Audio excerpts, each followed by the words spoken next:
Hi there, my name is Mr. Jay Eichmann. I'm a teacher here at Clovis High School, and I teach in the career tech education area, specifically the construction careers pathway. And one of the things that many of our students are interested in learning more about is apprenticeship and something other than a 4-year college degree. And so I spend a lot of time educating my students on some of the options that may be out there for them if they're interested in something other than going off to a 4-year university. So I like to kind of look at this meme and challenge you a little bit in this way. How many of you have been in some way, shape, or form pressured or told in some way that if you don't get a college degree, you're not going to amount to anything? You know, society has had this story for about 25, 30 years now. Some teachers seem to have this story, and people who care about us genuinely have this story sometimes, parents, family members. We made some mistakes in the last 30 years, and mistakes in thinking mostly, and that is that if you don't go to college, you won't amount to anything. That's absolutely not true. And I would bet intuitively that you know that that's not true. You have family members who are extremely successful in some things that they didn't have to go to college for. I mean, heck, Bill Gates is a college dropout. I think Elon Musk is as well. So a college degree, although can be very worthwhile if for the right major, is not necessarily to be extremely successful in your life. An apprenticeship is a great way to get an education in a very good paying career field that doesn't require the traditional college route. So I typically do an exercise here if I had you in person where I would get you thinking or have you at least think like society thinks right now. I would say something like, okay, how many of you want to graduate right now a free high school diploma? You're sick of school and you're ready to get going and get your life going. And many of you would take me up on that. You're ready to get out of school and get going. Some of you maybe want a free ride to college. So I would give you your college diploma free. And some of you understand, well, I don't want to go to a 4-year college, but I'm interested in more training. We would go through this, and then I would go through this whole hands-on exercise where you come to realize pretty quickly that we have an excess of 4-year college graduates in our country. We have an excess of 4-year college graduates in our country. You know, it can be shown here when we ask 10th graders, what do you plan to do with your life after high school? 28% of those 10th graders actually say they plan to go off to a 4-year college. That has to do with counselors, teachers, family members encouraging you to go that direction. Down here at the bottom is pretty telling though, because 40% of the students, and this is in the US as a whole, either will just graduate high school or drop out altogether. They'll get no further education. Now, Clovis Unified does much better than that. Our graduation rate is in the high 90s, but across the US, typically speaking, the graduation, 30% actually drop out before they even complete high school, and 10% do high school only. So if this is where 10th graders are telling us they're going with their education, then wouldn't it also be helpful to know where the actual jobs are located? So let's take a look at that. So here is where the 10th graders are headed, and here's where the actual jobs are. And do you see any disconnects or mismatches in this graphic?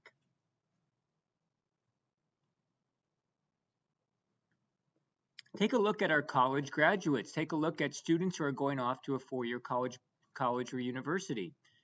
28+% of them, and higher even in Clovis Unified, are going off to a 4-year university. But look at the jobs available in the United States. There only 20% of the jobs in the United States right now even require a college degree. Look at the bottom of our students here. That 40% that either dropped out or only got a high school diploma, they're competing for 15% of the jobs. There's a huge mismatch. We have too many college graduates and too many not trained enough, the mid-level. So take a look at this. This is where apprenticeships and technical training fall in. 65% of the jobs in the United States require an associate's degree, which is like Fresno City or Clovis Community, and advanced training, which is like the apprenticeships. So most all of the jobs are in this 65% advanced training range. Now you're probably pretty smart. You've studied economics, especially as you get into the higher levels of high school. You got to do an econ class. What happens when we have a very high demand, 65% in this case, and a very low supply? What happens to the value of this commodity over here, of this position? It goes way up, which is why you see plumbers, welders, x-ray technicians getting extremely high wages. Now think about that up here in the college degree area. We are inundated with college graduates. Now granted, many of them have gotten fairly non-demand degrees, political science and liberal arts majors, although they are needed for some jobs, are frankly not in the highest demand. And so we have an abundance of those graduates, and their pay is actually going down in those areas. The analogy I like to use, or the story I like to tell, is go into your nearest Starbucks.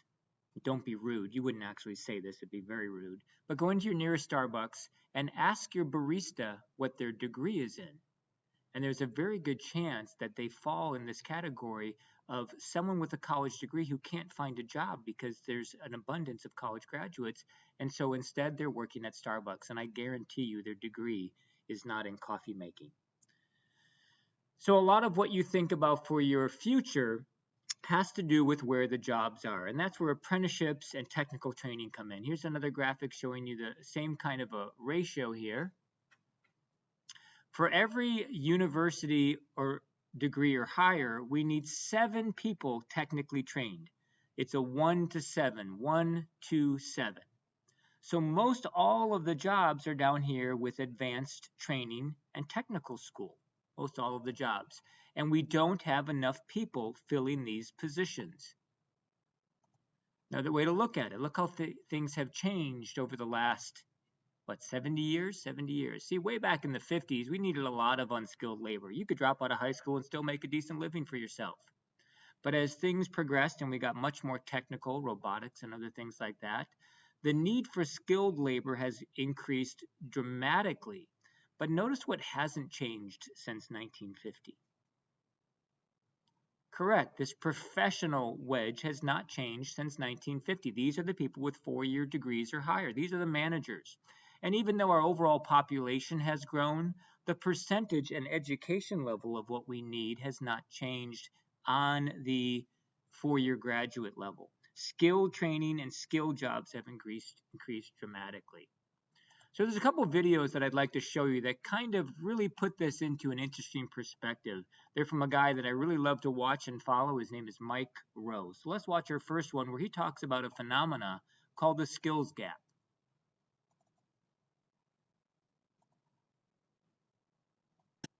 Look, I've got nothing bad to say about a college education. Really. I have one. I wouldn't trade it for anything. And if you have the desire and the money to pay for a 4-year degree, I say go for it. But look, we need to stop promoting higher education at the expense of every other form of learning. It's just crazy. It leads to unintended consequences. And right now we got a big one. It's called a skills gap. And the skills gap is bad news for anybody who's addicted to paved roads or electricity or indoor plumbing.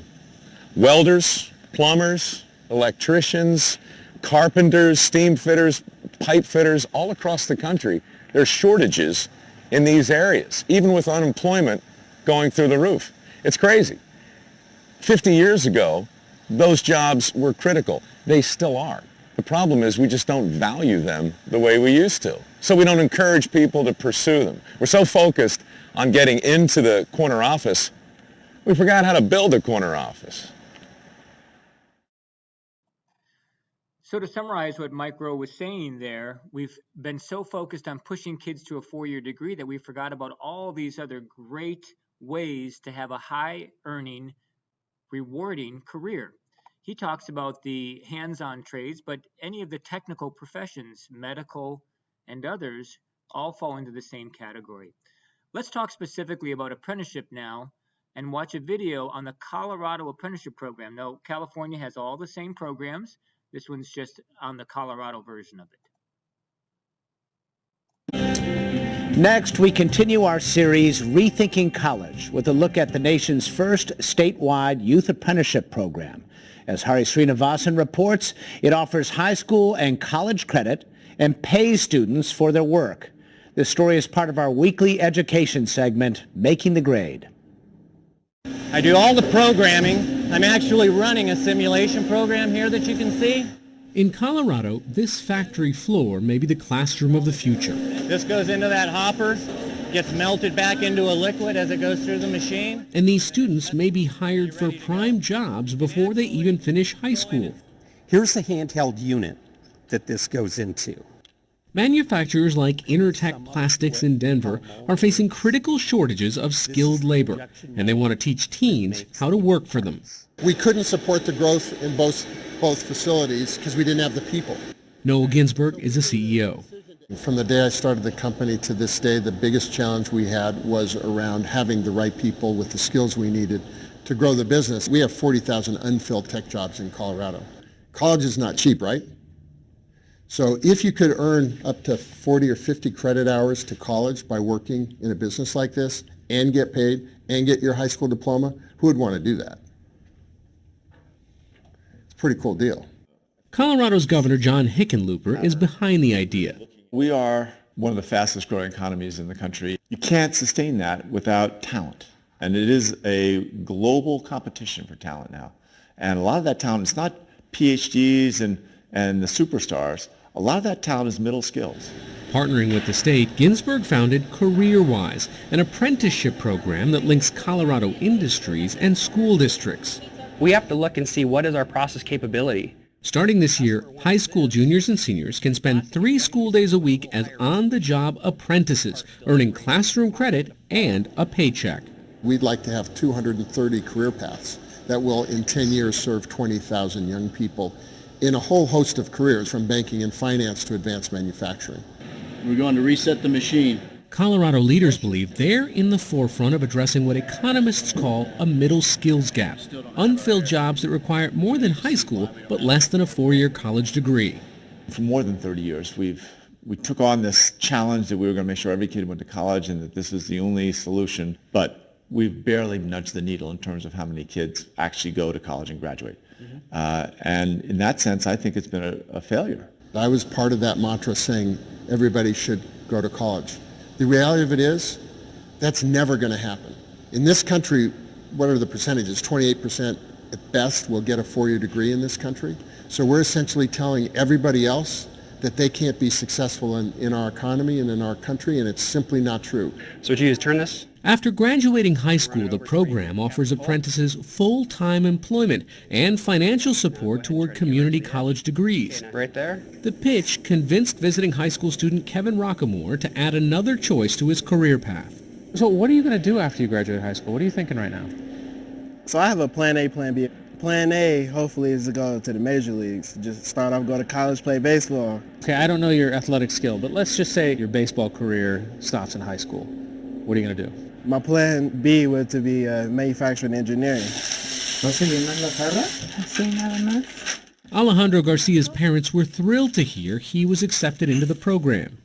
Nosotros queríamos que fuera a la universidad. We preferred him to attend university. That's what we wanted. But when we heard of this opportunity, we jumped straight on it. But will schools become training grounds for industry?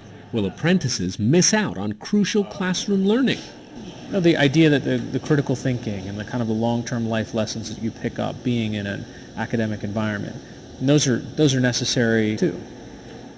They are, but what I believe is that those skills can be learned in a workplace, because the workplace is real and you have different personalities. I think soft skills are better taught in business, not in the classroom. You can see here all around the trains. Looking to fine-tune their apprentice program, Colorado leaders traveled to Switzerland, where 40% of companies offer student apprenticeships. So why apprenticeship? Swiss firms do not only train because it's a tradition. There is an economic rationale. It is an investment into young people for making sure that we have got a lower unemployment rate. Susie Levine, former U.S. ambassador to Switzerland, hosted the delegation and is now working with Colorado's CareerWise apprentice program. We're at the front end of an apprenticeship renaissance in the United States. When you look back at Hamilton and Franklin, started out as apprentices. In Switzerland, 2/3 of young people go into apprenticeship. Their youth unemployment is just 3.2%. We needed that here in the United States. I think what Colorado is doing is a great first step. Gail Mello is the president of New York LaGuardia's Community College, which also offers programs that link high school students to middle skills. While enthusiastic about Colorado's new program, Mello cautions that Europe and the United States have very different social structures. The challenge is that if we model those steps exactly at what happens in Switzerland, we don't have the robust safety nets. So our robust health benefits, the living wages, those are often not part of American businesses. And she's concerned that apprenticeships could lead to short-lived jobs that improved technology could eventually wipe out. And it's not a dead-end job. It's a job that's going to lead to a better job, that'll lead to a better job. That's what we used to call a career. There you go. Good job. For now, Colorado's apprenticeships are financed by federal and state funds, business, and philanthropy. But the future plan is for industry to provide the biggest investment. In Denver, for the PBS NewsHour, I'm Hari Srinivasan. So there you go. A lot of the points we previously talked about were reiterated in that video. Now that was Colorado, but California has many similar programs. Right here at Clovis High School, for seniors, we do an internship program where you actually have a chance to learn while you earn right here in high school. Up to 40% of our students in our previous year, 50% actually, were hired directly into industry after the school year ended.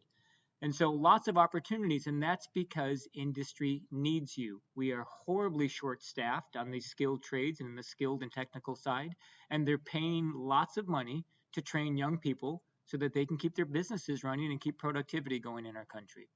So I'd like to make this clear. Not all knowledge comes from college. I'm not anti-college. I'm just pro-education. And if you're hearing me push back a little bit against the society's mantra of everyone has to go to college, and yeah, that is what I'm doing. I am pushing back a little bit. But just like Mike Rowe said, if you've got a track on a high-paying career field that requires a college education, by all means go to college. But that's not the end all. Getting educated is required, but there's lots of ways to do that.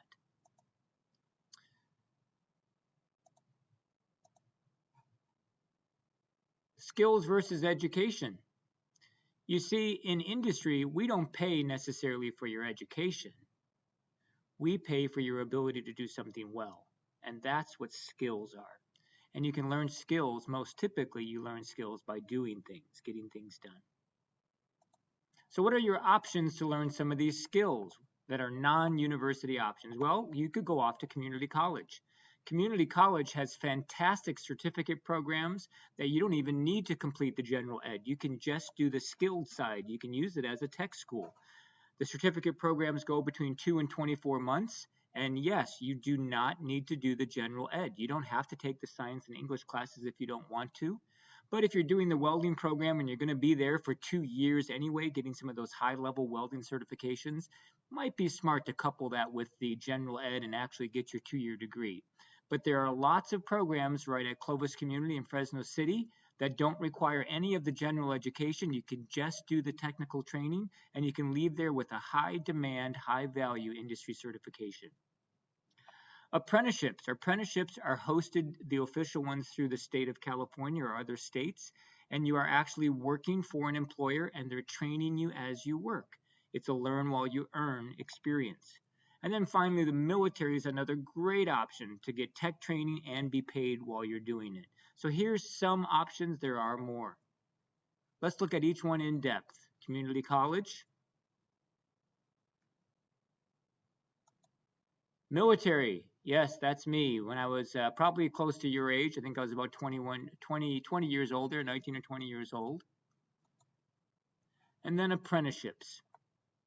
Now, because you will be working for an employer, apprenticeships do require you to apply. They're like any other job with the addition of formal classroom training. And the way it typically works is once a month, you'll spend up to 8 to 16 hours in a formal classroom setting.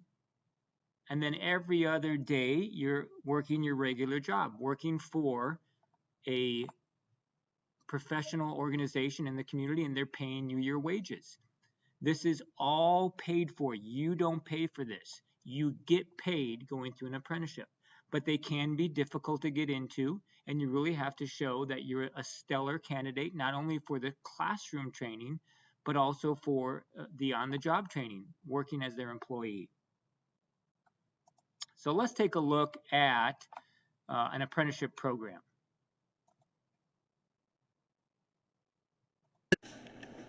Brandon Arkilla is spending this afternoon learning how to braze copper piping at a plumbing school in New York City. For this former barber and truck driver, it's just one step on an all-expenses-paid path that will lead him to a six-figure salary. Brandon is one of the 525 students getting paid to learn a trade at an apprenticeship program the federal government believes will put more people to work. When applications were available for Brandon's program in Queens, thousands lined up for the opportunity. I waited online for 3 days, slept in the street. A year later, they called me to get into the apprenticeship, which is probably like the best thing that's happened to me. Brandon is now in a 5-year program that not only pays him to learn, but also provides him with a 2-year associate's degree in science from a state university. And all of this is absolutely tuition-free. Across the country, there are about 1,600 schools like the one at Plumbers Local Union 1. We invest around $1 billion a year, and that money is not taxpayer money. It's not public money. It's all privately financed money that goes into our infrastructure, into our training infrastructures. Local unions and employers both contribute to education funds used to pay for training. In Queens, about 5% of the $3 million budget is federally funded. That's an oxyacetylene flame, so at the tip of that flame, it's 6,300 degrees. According to the Labor Department, apprentices can earn an average starting yearly salary of more than $50,000. Apprentices here start out earning $14 an hour. When they graduate, they will earn $65 an hour as a journeyman plumber, a six-figure yearly salary along with a pension and benefits. The program is open to students like 39-year-old Brandon, who is looking for a new career. Others become apprentices through a program known as Helmets to Hard Hats, which helps military veterans find a job after their service. I was actually in the Army before. I was an airborne infantry sniper for 6.5 years. Where? All over Iraq 3 times, Afghanistan twice, obviously Kuwait. And some come right out of high school. I just like work with my hands, something that, not a lot of young people like to do, but it's cool. When you see the footage of your labor, that's one of the cool things about it. One huge draw for all of these students is getting an education without racking up debt. College has gotten very, very expensive, and people are taking out loans and putting a lot of financial stress on themselves. The government is pushing apprenticeships as a way to help workers find jobs in a sometimes challenging employment market. President Obama is hoping to double the nation's current number of 445,000 apprentices in the next 5 years. I'm Rhonda Schaffler for The Street.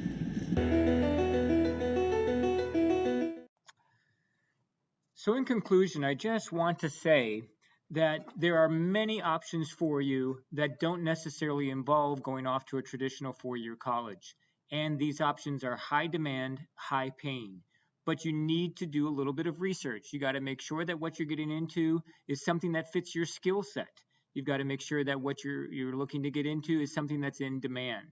And when you bring those two together, something that meets your skill set and your goals for your financial stability in your life, and it's in demand, you're going to have a great career and a happy life. Anything worthwhile is going to take work. Don't think for a second that this isn't going to require that you work hard and get educated. I just wanted to point out in this brief conversation that there's more than one way to get a great education towards a great career. If you'd like more information, you can speak to your counselor or feel free to contact me at jeichmann@cusd.com. Thanks so much.